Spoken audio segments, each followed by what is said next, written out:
Do you feel as if in the conference there is a renewed sense of urgency to give President Trump his cabinet that the American people voted for?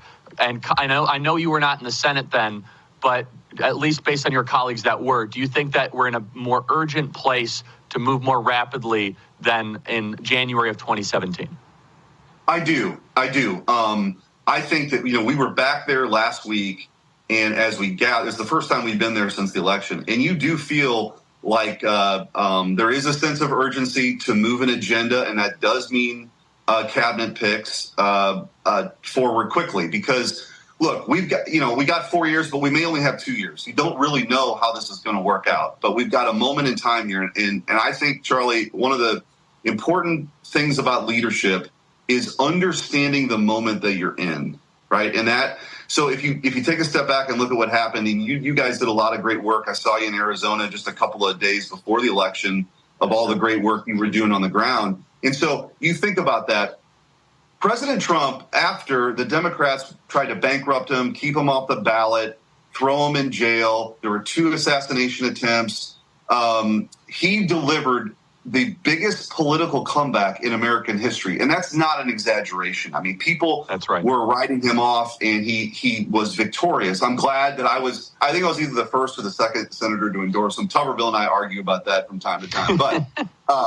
But anyway, he delivered, right? And what's more amazing is it's with a different coalition. Like, I'm 49. Like, it's a different coalition than we had when I was growing up, which I think is a great thing. I grew up in a working class neighborhood. My dad worked 7 days a week in the midnight shift.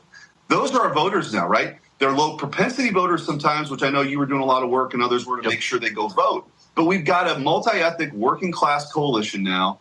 We've got also, you have RFK Jr. and you got Tulsi Gabbard and you got all these other sort of disruptors. And so you really had the dynamic, as I see it, was the disruptors versus the establishment.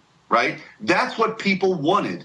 That's what they voted for. And so we have a very unique opportunity, a once-in-a-lifetime opportunity as far as I'm concerned, to really take on permanent Washington. And so, yes, there are things that we can do in the Congress to address those things structurally, and we should. But you also need reformers inside the agencies to go do that and who share that vision that you trust as well. And to me, that's what these cabinet appointments are all about. And so when President Trump, who got a mandate, sweeping the battleground states, winning the popular vote, and I'm not sure how many people actually saw that comment, if they're being honest, winning all of those things, he deserves the ability, in my view, to put the people that he trusts to go execute on this reform agenda. And so I do think there's momentum for that. My hope is if there are any concerns anybody actually has, that they would try to address those because in my view, I'm going to support them all. But we got to get to a place when we get there January 5th, we got to be ready to rock and roll with hearings and get and move these nominees forward for approval.